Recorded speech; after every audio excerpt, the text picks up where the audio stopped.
Welcome to Executive Exchange Radio with moderator Joe Cristiano, America's corporate exorcist. Hosted by Dr. Jennifer Beeman and George Gutierrez, trusted advisors to chief executives and business leaders across the nation. If you would like to add to the conversation, call 646-652-4620. I have another example that it might be a little bit of the opposite, but I know this young man who's been really working hard. He's an electrician. He's been working, with his hands. He decided to go into the trades. So he's been working for a company for a very long time, and he's done so well, that he's made a lot of money for this company with the work that he does. Well, they decided to promote him into management. Well, one day he was a super worker. The next day he had an office with computers, etc.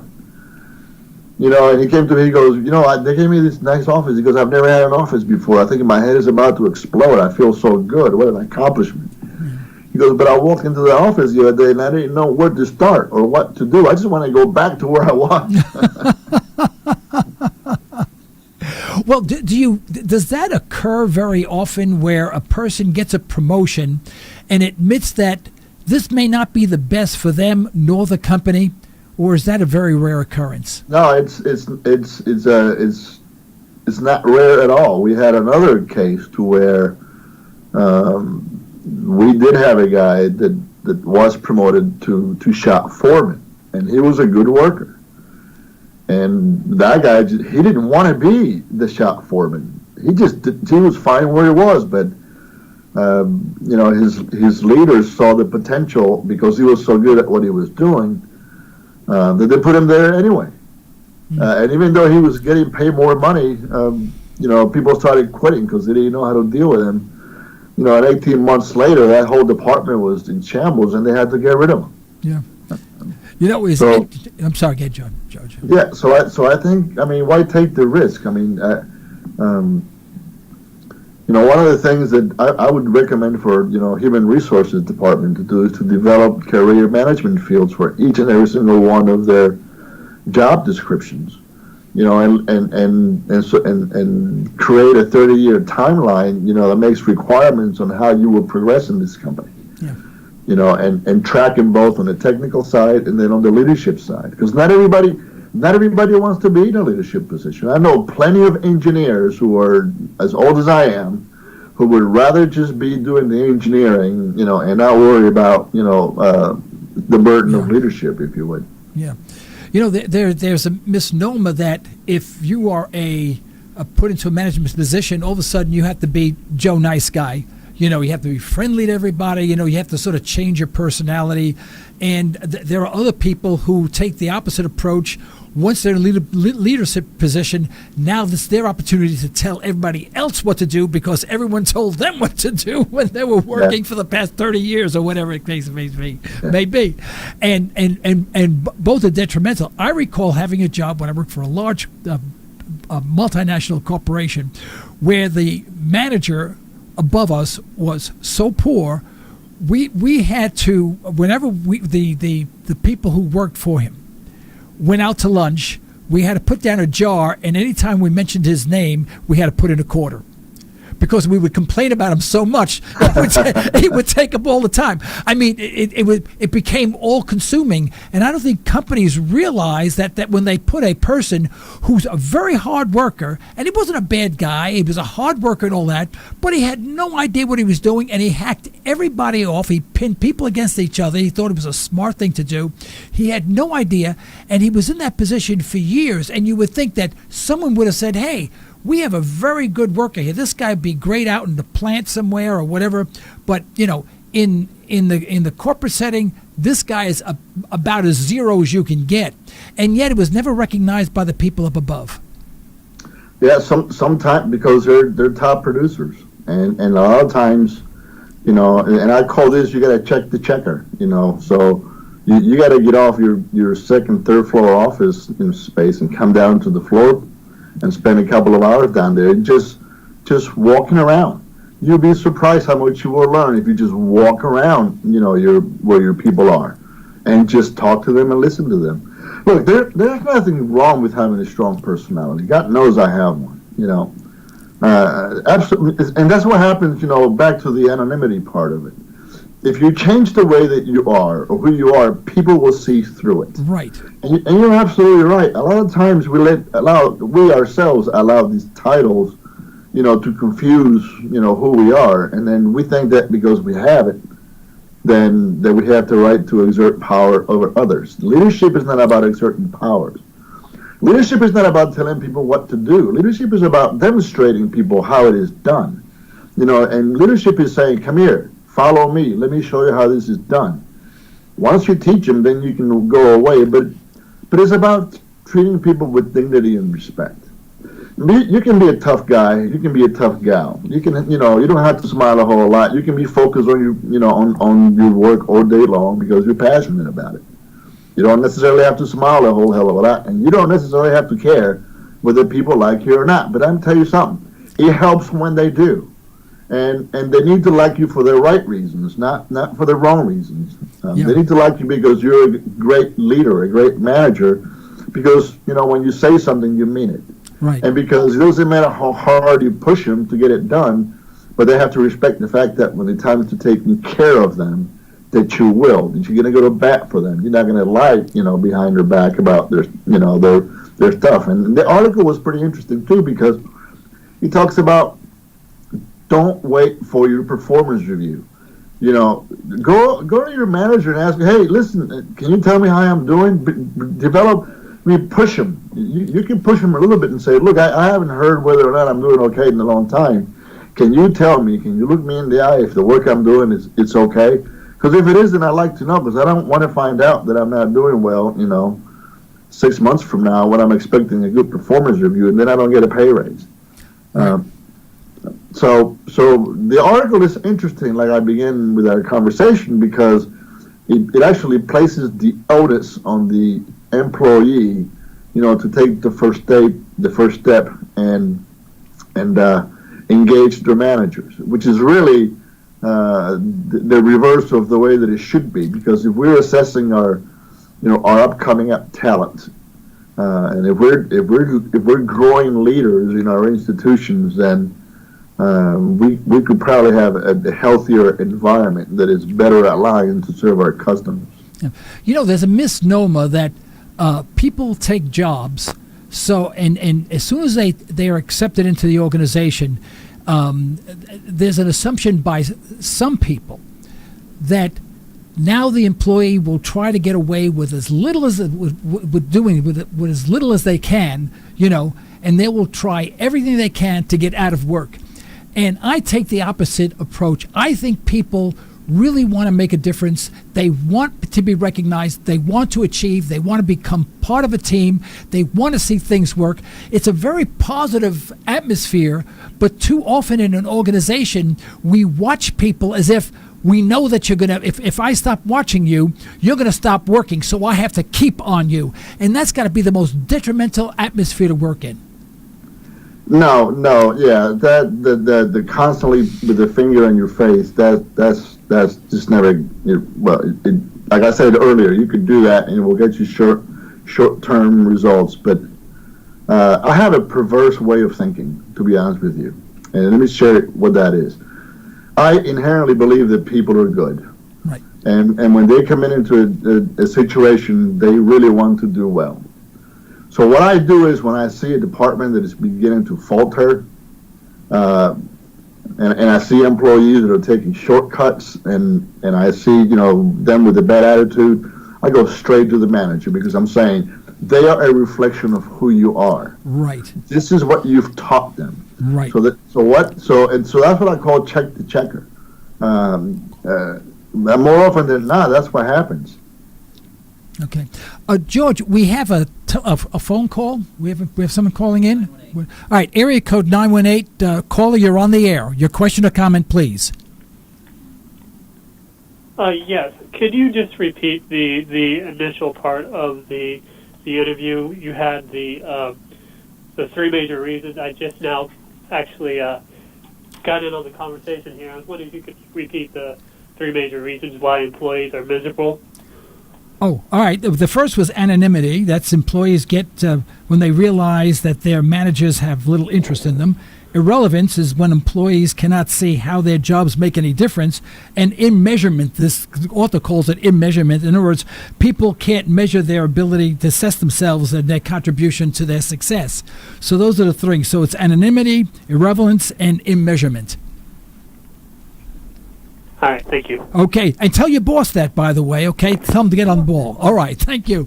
All right, well, the last thing is that we talked about here is immeasurement. One of my, there's an assumption that, you have to be Joe Nice Guy and everything is pleasant. I had a boss like that, drove me nuts. Everything was always fine and great, and, there was never a negative word said about anything, and it was so phony.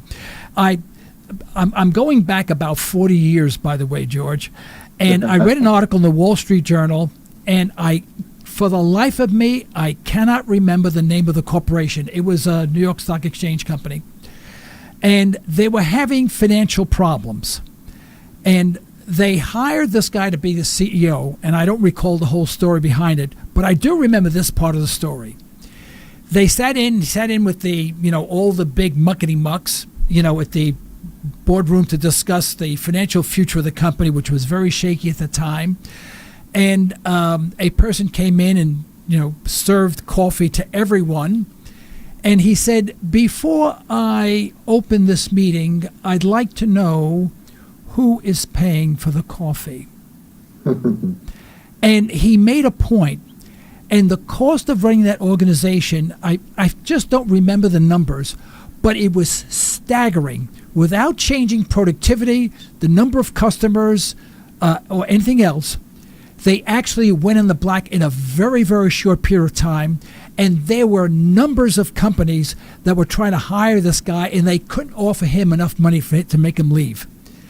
And I thought that was so. Now, no one was mad. I mean, he wasn't nasty about it. He wasn't a mean guy. He was just saying, I didn't order coffee. I called a meeting. I didn't order coffee.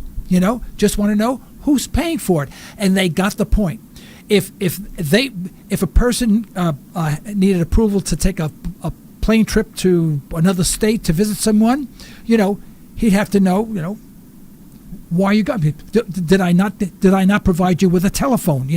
And he did things like that, and he changed the culture of the entire organization without being dictatorial, nasty. You know what? You get my point.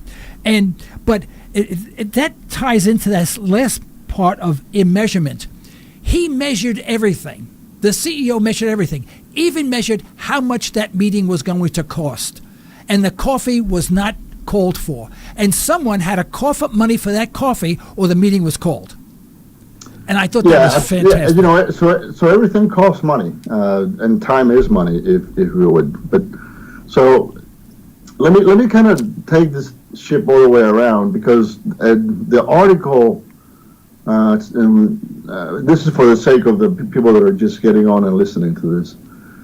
So the article it's a good article, and it begins with putting the onus on leadership, and what it really admonishes us to do is, make sure that you assess your people that are going to be placed in positions of responsibility.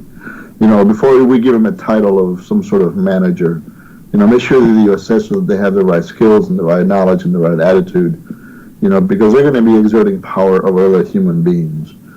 So this anonymity part is about, the way he writes, it's about the feeling that the employee has with the relationship between he or she and the manager, to where he sort of recommends, you probably should make the first step and begin a relationship, with your manager, to where, as we were talking about earlier, I see this to be a little bit risky, because in some type of works, you just don't have time to be chit-chatting around all day long. So again, this is a leadership responsibility to make sure that the employees are properly engaged, and engagement comes when they trust you. Right. So you have to be genuine about the fact that you do care for them, and for the things that they do in the workplace. And then we talked about irrelevance, and that was really the part to where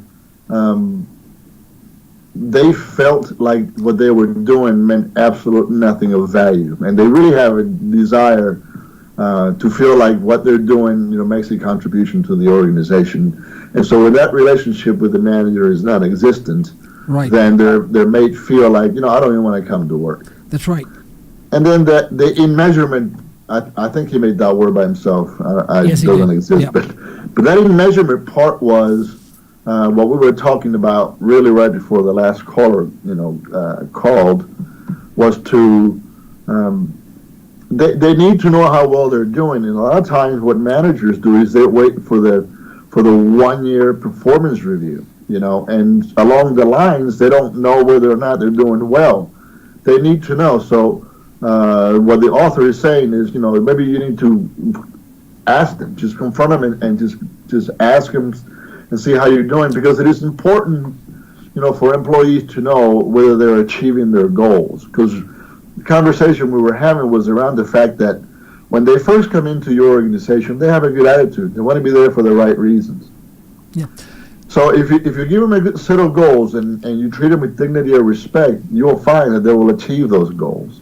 But they need to be told, if you would, whether they're achieving that or not, whether they're of any value, and whether they're of no value, and whether or not they are not achieving their individual or organizational goals.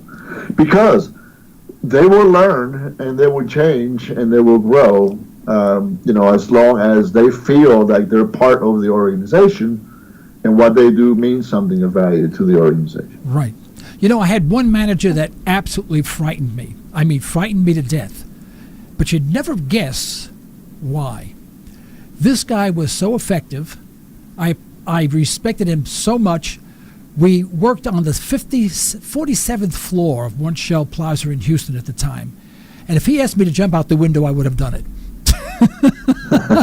I mean, that's how much I respected this guy. And that's why I said he always scared me, because if he had asked me to jump, I think I would have. I would have done anything for this guy. But that's the type of person you want to work for, and that's what every single manager should attempt to achieve. Yeah. So it's a two-step process. First, you have to be liked, then you have to be trusted. That's right. And you can be trusted and not necessarily be liked. That's right. But the way that your employees can trust you is that they know that you have expert knowledge about the work that you do. Right. And if they know that you can lead effectively, and if you are respectful and you treat them with dignity and respect, you don't have to go around all day long, laughing and trying to make friends, because they'll know that's just not your personality. Yeah, that's funny, right. But you can have a strong personality, but you can develop a trust based on, your ability to know your job. And that includes, leading people. Right. George, we're at the witching hour right now. Let me give you the last minute to close things out. Well, thank you so much. It's really a good article. It talks about, the importance of leadership and assessing, those potential managers before they become into the workplace or into their positions. And it really changes the conversation into anonymity, irrelevance, and immeasurement. And I like the way that the author puts it out, because in this particular case, it's giving the employee, a tool to utilize, to prod these managers that are not living up to their full potential. Okay. I thought it was a great article, and thanks for having it on today. We'll pick a good one again for the next one. Okay, very good, George. We'll see you in about 2 weeks. Okay, all right. Folks, thank you for joining us here on Executive Exchange Radio. I'm your moderator, Joe Cristiano, and I think our next program will be in about 2 weeks live, but you can access this program on the Executive Exchange website. Go there and you can review it once again. Thank you very much for listening, and goodbye.